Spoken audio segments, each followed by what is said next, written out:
Ce journal vous est offert par DACO SARL, société d'expertise comptable et de fiscalité.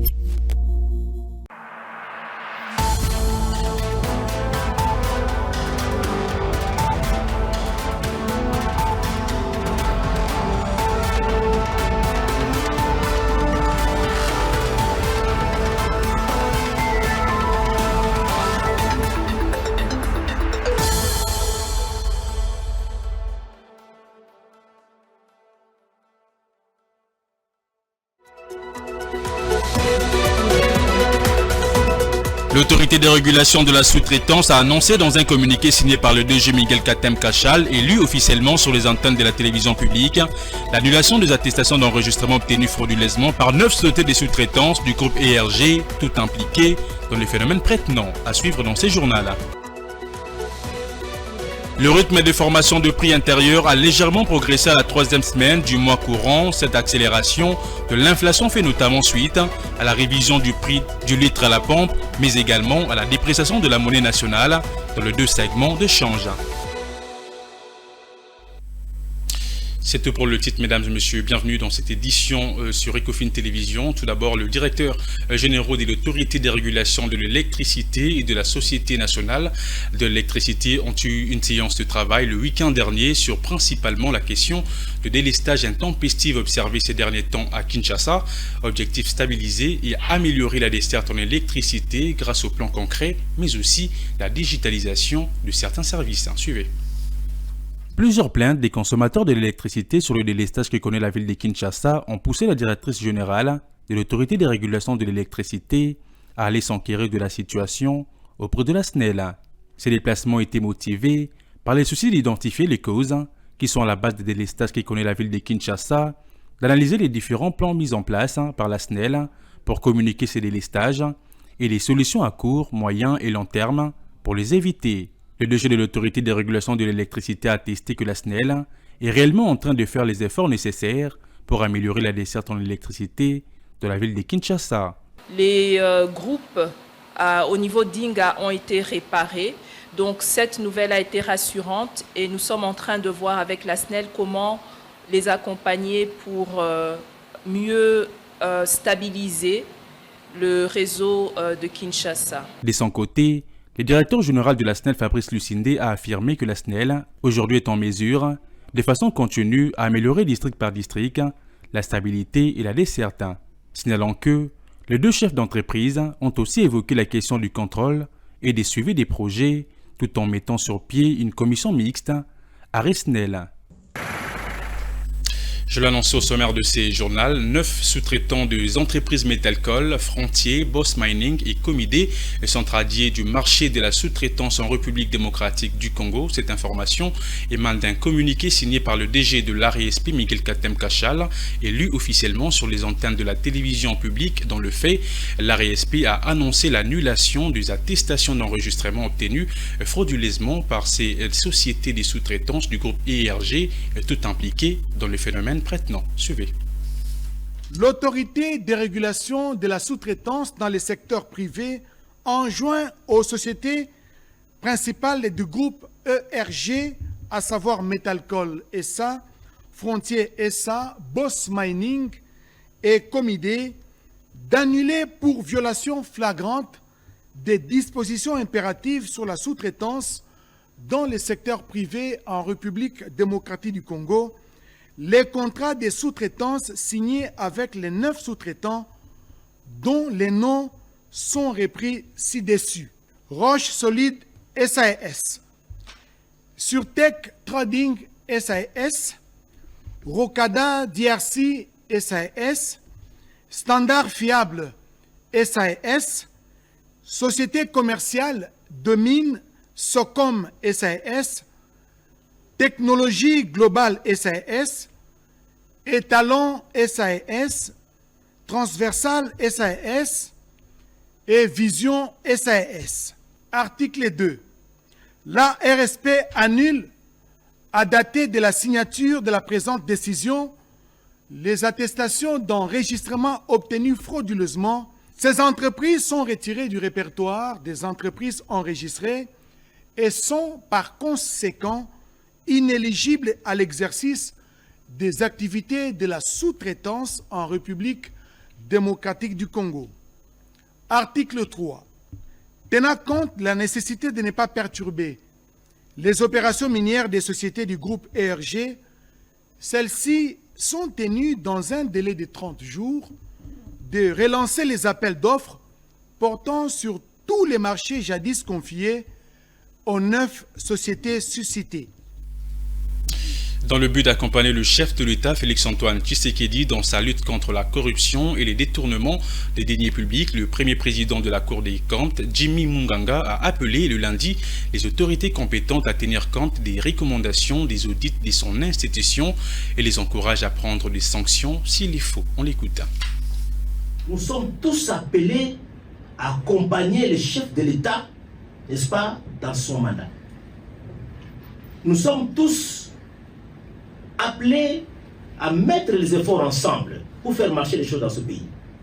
La Cour de compte a été instituée pour notamment contrôler et relever tous les cas, n'est-ce pas, de manquements aux règles de bonne gestion des finances publiques. Et lorsque la Cour de compte, à qui on a investi ce pouvoir-là, par la Constitution, vous dit, voilà, j'ai enquêté, voilà ce que j'ai constaté. Pour cela, sanctionnez telle personne. Vous, l'autorité hiérarchique, vous ne le faites pas. Donc, vous êtes complice avec ces messieurs-là. Moi, j'ai saisi le chef de l'État pour poser votre cas. Ça doit cesser ce genre de choses. Lorsque la Cour de compte propose que tel soit suspendu, tel soit destitué, il faut que l'autorité hiérarchique le fasse. Si elle ne le fait pas, elle est complice. Je saisis la haute hiérarchie. Poursuivons les fautes de gestion. Lorsque vous êtes poursuivi ici, ça ira jusqu'à la fin. Ici, à la Cour des comptes, on ne corrompt pas les magistrats de la Cour des comptes. Ici, à la Cour des comptes, on n'intimide pas les premiers présidents de la Cour des comptes. Je ne permets pas ça. Vous pouvez donc faire confiance à cette institution. Nous avons reçu mandat de la Constitution et du magistrat suprême pour changer les choses. Et les choses sont en train de changer. Il n'y a que des aveugles qui ne voient pas. Et il n'y a que des gens de mauvaise foi qui ne se rendent pas compte que ça bouge ici. Seules les régies financières ont le pouvoir exclusif de poursuivre de matière fiscale, douanière et non fiscale. Une récente instruction du procureur général près la Cour de cassation, Firmin Vondé, qui tient de ces faits à rappeler tout le magistrat du ministère public l'interdiction de mener des enquêtes en matière de contrôle et recouvrement de l'impôt. C'est au risque de s'exposer à des poursuites disciplinaires ou pénales conformément à la loi. Suivez les détails. Au regard de la mission particulière qui lui est confiée, celle de contribuer à la maximisation des recettes publiques à travers notamment la collecte des impôts, taxes, redevances et autres, les régies financières sont les seules à poursuivre les matières fiscales, douanières et non fiscales. Ce rappel à l'ordre avait été instruit par le procureur général près la Cour de cassation, Firmin Vondé. Ce, pour mettre en garde tous les magistrats du ministère public qui se saisissent d'office lorsqu'ils ont une information en matière de fraude fiscale et douanière. Ce modus operandi est en violation du décret numéro 12/029 du 23 août 2012 portant interdiction des contrôles et recouvrement des impôts, droits, taxes et autres redevances dues à l'État sans enquête de régie financière. L'article 1er de ce même décret institue à ces régies financières le pouvoir exclusif de vérifier sur pièce ou sur place l'incertitude des déclarations de tous les impôts, droits, taxes et autres redevances. Dans les articles 2 et 4 de ce même décret, cette mesure d'interdiction se renforce et se précise davantage. En effet, tout officier des polices judiciaires, tout inspecteur de police judiciaire, tout service de sécurité et de renseignement, tout agent public ne peut pas mener d'enquête en matière de contrôle et de recouvrement des impôts. Ce, à la seule condition d'être requis par le procureur de la République, saisi par l'administration de douane, l'administration des impôts ou l'administration des recettes non fiscales. À noter que toute immixtion sans la saisine préalable de régie financière expose son auteur à des poursuites disciplinaires, voire pénales. Je l'ai également annoncé au sommaire de ces journaux, le rythme de formation de prix intérieur a légèrement progressé à la 3e semaine du mois courant. Cette accélération de l'inflation fait notamment suite à la révision du prix du litre à la pompe, mais également à la dépréciation de la monnaie nationale dans les 2 segments d'échange. C'est selon le renseignement fourni par la Banque centrale du Congo dans sa note hebdomadaire de conjoncture économique au 16 mai 2024. Plus de précision dans cet élément. La courbe de l'inflation repart finalement à la hausse, après une série de décélérations observées durant les 2 dernières semaines. Selon la Banque centrale du Congo, à travers sa note hebdomadaire des conjonctures économiques, les rythmes de formation de prix à la 3e semaine du mois de mai, augmenté de 0,301% contre 0,243%. Cette augmentation de prix s'explique en 2 volets, d'après la banque d'émission. D'un point de vue externe, cette inflation est impulsée par la hausse de produits énergétiques et alimentaires, ce à la suite du rebond de prix des 14% enregistré par le pétrole. De même que des produits céréaliers comme le blé, les riz, qui ont respectivement accru de 11 et 10%. Par ailleurs, d'un point de vue interne, 3 facteurs justifient cette inflation.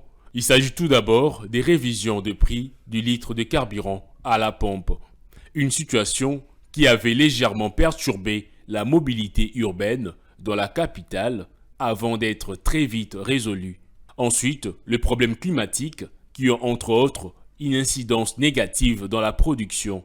La banque d'émission attribue enfin cette hausse générale de prix à la dépréciation de la monnaie nationale, suite notamment à la détérioration du compte courant de la balance de paiement. Dans cette note hebdomadaire des conjonctures économiques, il s'observe effectivement à la période sous analyse une dépréciation de la monnaie nationale dans les 2 segments d'échange.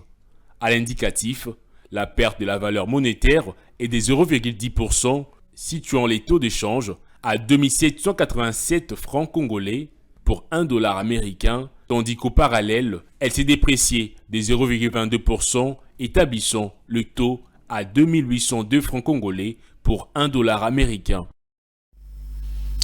Autre chose dans ces journaux, les activités de la métrologie en République démocratique du Congo sont entre autres caractérisées par une législation lacunaire ainsi qu'une pratique très faible et atypique eu égard aux défis actuels d'intégration économique. C'est ce qu'a déploré le mardi Bertin Toumba, président de l'Association pour la promotion de la métrologie et la normalisation en République démocratique du Congo. À l'en croire, cette situation constitue un frein à l'intégration économique et au développement durable, d'où l'appel lancé en faveur de l'élaboration d'une nouvelle loi sur la métrologie et la normalisation en République démocratique du Congo. On l'écoute dans cet extrait choisi par Ozeka Bomba. Nous souffrons du paradoxe, du contraste qu'il y a entre les ressources dont dispose notre pays et le degré de pauvreté ou de misère qu'affiche notre population. C'est ce paradoxe-là qui nous a amené à réfléchir en profondeur pour connaître les causes profondes du paradoxe congolais. Nous avons compris que la Bible dit « Mon peuple périt faute de connaissance ». Nous n'avons pas développé ces outils qui amènent déjà à la connaissance. Nous avons identifié que la cause principale, c'est en fait le cadre légal. Le cadre légal pose problème. Par là, qu'est-ce que vous voulez dire? Vous voulez dire que les textes qui régissent la métrologie dans notre pays sont lacunaires, trop lacunaires. Jusqu'aujourd'hui, même quand les ministres prennent les arrêtés, on se réfère à des textes coloniaux.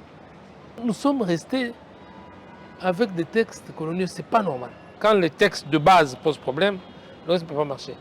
Grâce à notre plaidoyer, le Sénat a voté une proposition de loi sur la normalisation de la métrologie. Et depuis 2014, les travaux se sont déroulés au niveau de la Chambre basse. Il y a eu même des commissions paritaires. Mais aujourd'hui, 10 ans après, j'ai dit 2014, on est en 2024, il n'y a toujours pas de nouvelle loi sur la métrologie et la normalisation. C'est un problème. C'est un problème sérieux. Alors l'état des lieux est celui-là. Les textes de base étant lacunaires, on peut s'attendre à quels effets sur la population, sur l'industrie, sur le commerce. nous sommes en train de chercher à nous marginaliser. Alors que nous sommes dans le processus de mondialisation et même de mise en œuvre de zones de libre-échange continentales. La séance plénière prévue pour le lundi 20 mai 2024 à l'Assemblée provinciale de Kinshasa a été reportée à une date ultérieure pour des raisons techniques et financières. C'est ce qui ressort d'un communiqué de cet organe délibérant. La dite plénière aura à traiter plusieurs points, notamment la constitution d'une commission spéciale chargée de contrôler la gestion financière, administrative et du patrimoine. Commentaire. Initialement prévue pour le 20 mai 2024, la séance plénière de l'Assemblée provinciale de Kinshasa a été reportée à une date ultérieure pour des raisons techniques et financières. À en croire ce document publié par les bureaux de cet organe délibérant, cette séance plénière était consacrée notamment à l'adoption de l'ordre du jour, la lecture et approbation du procès-verbal de la plénière précédente, ainsi que de l'audition de la question d'actualité adressée au ministre provincial de l'enseignement primaire, secondaire et technique de la ville-province de Kinshasa. Examen et approbation de la liste des différents groupes parlementaires constitués à l'Assemblée provinciale de Kinshasa pour la mandature 2024-2028, examen et approbation du projet de résolution portant constitution et répartition des députés dans différentes commissions parlementaires de l'Assemblée provinciale de Kinshasa, examen et adoption du projet de résolution portant composition du comité des sages de l'Assemblée provinciale de Kinshasa était également inscrit à l'ordre du jour. Parmi les points à l'ordre du jour figurait également la constitution de la commission spéciale chargée des procédés au contrôle de la gestion financière, administrative et du patrimoine de l'APK pour la période couvrant le premier trimestre de l'exercice 2024. La Direction générale de recettes de la province de l'Ituri a mobilisé 4 107 000 $ américains de recettes au premier trimestre 2024. C'est ce qui renseigne le rapport trimestriel de cette régie financière à la période allant de janvier jusqu'à mars de l'année en cours. Le détail de Osé Kabomba dans ses commentaires. À en croire les données du rapport trimestriel de la DGRPI révélé par l'inspecteur provincial de finances intérimaire de cette régie financière, durant les 3 premiers mois de l'année 2024, un peu plus de 4 millions de dollars américains ont été mobilisés. Comparativement au premier trimestre de l'année 2021, la dite régie avait réalisé 3 400 000 dollars américains contre 3 200 000 dollars en 2022, avant de chuter entre mars et avril 2023 à 2 700 000 dollars, montant quasiment doublé l'année 2024. Cette performance de la Direction générale des recettes de la province de l'Ituri met en branle les potentialités de cette province, mais elle découle aussi d'une prise de conscience de l'actuelle équipe dirigeante et d'une volonté à lutter contre le coulage de recettes dans cette régie provinciale. Pour rappel, au mois d'octobre et de novembre du dernier trimestre de l'année 2021, la DGRPI avait mobilisé un montant estimé à plus de 3 milliards de francs congolais, soit environ 1 480 000 dollars américains contre 1 milliard de francs congolais au dernier trimestre de l'année 2018. Et pour terminer, 3,6 millions de dollars américains, c'est les montants sollicités par la Régie des distributions d'eau pour faire face aux perturbations observées depuis près de 2 semaines dans la quasi-totalité du quartier de la ville des Goma, une situation qui coûte énormément au portefeuille des Goma-Traciens. Pour les organisations de la société civile de la place, cette enveloppe est dérisoire au regard de besoins réels en approvisionnement d'eau. Elle demande ainsi aux responsables de la Régie des eaux d'éclaircir la question. On écoute à propos d'Adi Salé, membre de la société civile, joint par Philo Chiloba. Le cri d'alarme de la Régie des eaux par rapport aux sérieuses perturbations d'approvisionnement d'eau en ville des Goma sont en grande partie réelles parce que effectivement ça ne commence pas aujourd'hui. Aujourd'hui, des 18 quartiers de la ville des Goma, bon, théoriquement, plus ou moins 5 seulement sont approvisionnés en eau de la Régie des eaux. La ville de Goma, qui était une ville de moins de 500-800 000 personnes il y a pas mal d'années à aujourd'hui plus de 1 500 000 personnes, mais garde encore les mêmes infrastructures, probablement de la Régie des eaux. Il n'y a pas eu de très grands changements malgré certains travaux dus à certains fonds qui sont venus soit de l'État ou bien en grande partie des ONG. Il y a pas mal de fois de marches de la société civile, des mouvements citoyens par rapport à cette situation qui n'est pas seulement due aux infrastructures et à la structure même de la Régie des eaux, mais c'est aussi dû à la gestion de la Régie des eaux. Le directeur de la Régie des eaux devait clarifier à la population les 6,6 millions devaient résoudre quel problème exactement. Est-ce que c'est un problème précis? Parce que pour certaines personnes, ce montant peut sembler être un grand montant, mais quand nous parlons des infrastructures, de la structure même de la Régie des eaux et de l'approvisionnement en eau potable de 18 quartiers de la ville de Goma, de réfugiés, de déplacés, donc le 3,6 millions semble être un montant dérisoire. Donc nous pensons exactement que la clarté de l'affectation de ce montant peut déterminer l'utilité de ces montants. Place à présent à la revue de presse des journaux parus ce mardi dans la ville de Kinshasa.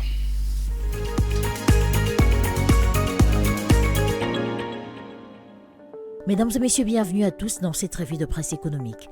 Débutons cette revue de presse avec la prospérité qui titre à sa 3e page « PDL 145 territoires, l'étape de remise d'infrastructures socio-économiques dans la province du Maniema a été franchie ». Le journal indique que, après Sud Kivu, Sankuru, Tanganyika, Chopo, c'est un véritable ouf de soulagement pour la population de Muyenge, ce village du territoire de Kailo situé à 35 km de Kindu, chef-lieu de la province du Maniema. En date du mardi 7 mai, est intervenue la coupure du ruban symbolique de l'école primaire Lomamba.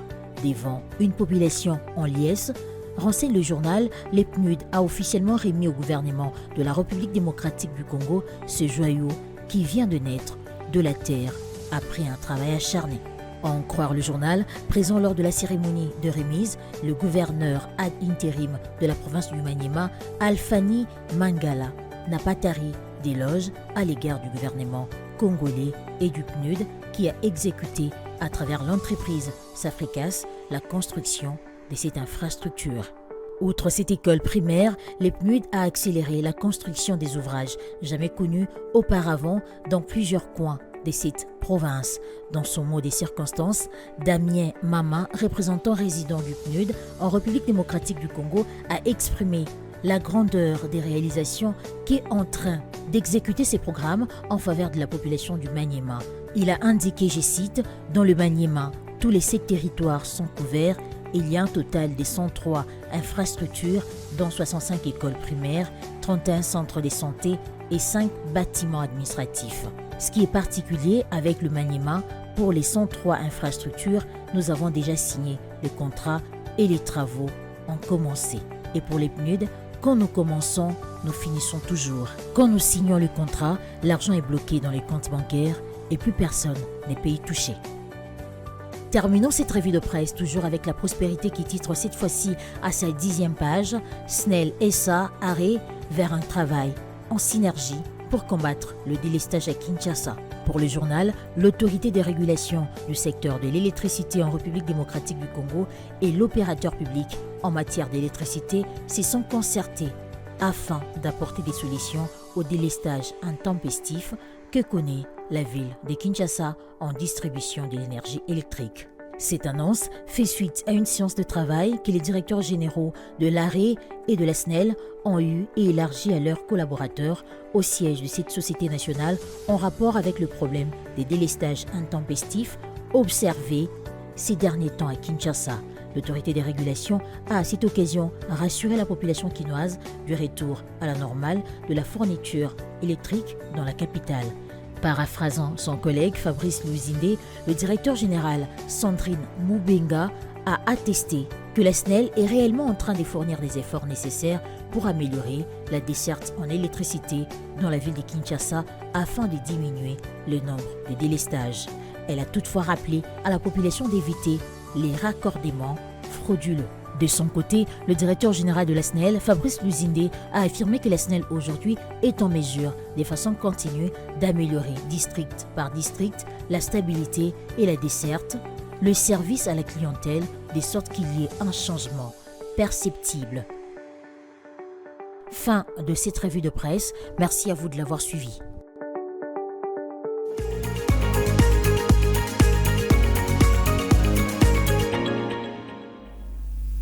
C'est la fin de ces journaux, mesdames et messieurs. Si vous nous avez pris en cours de diffusion, voici le rappel du principal titre. L'autorité de régulation de la sous-traitance dans le secteur privé a annoncé dans un communiqué signé par le DG Miguel Katem Kachal, élu officiellement sur les antennes de la télévision publique, l'annulation des attestations d'enregistrement obtenues frauduleusement par 9 sociétés de sous-traitance du groupe ERG, tout impliqué dans le phénomène prête-nom. Vous l'avez suivi dans ce journal-là.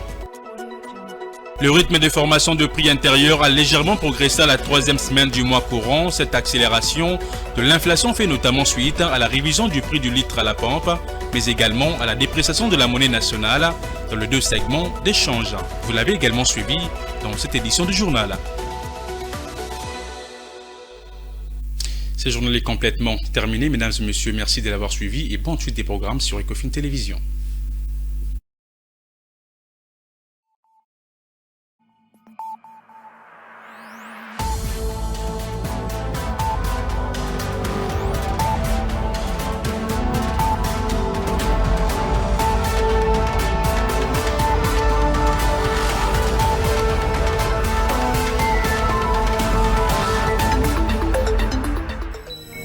Ce journal vous a été offert par DACO SARL, société d'expertise comptable et de fiscalité. Dans une sphère médiatique, essentiellement tournée vers des contenus généralistes, où l'originalité n'a plus sa place au chapitre, où le secteur de l'économie et finance, pourtant poumon d'un État, sombre dans les oubliettes, voici enfin Ecofin Télévision. Économie et finance télévision, votre chaîne thématique essentiellement économique, vous offre un contenu original. Nous traitons des questions monétaires, commerciales, énergétiques, minières, pétrolières et environnementales. Notre créneau, vous proposer des informations, des analyses, des perspectives et prévisions économiques. Ecofin Télévision vous permet également de comprendre la coopération entre les États et les institutions, sans oublier l'épineuse question de la dette. Ecofin Télévision, tout savoir sur les investissements, les échanges commerciaux, la balance commerciale et la balance des paiements, le taux d'échange, l'état des lieux de la lutte contre les détournements des finances publiques, la coopération bilatérale ou multilatérale. Ecofin Télévision vous explique comment l'économie nationale est directement liée à l'économie mondiale. Notre particularité fait notre originalité. C'est pourquoi nous disons Ecofin Télévision, mieux que savoir sur l'économie et finances, comprendre.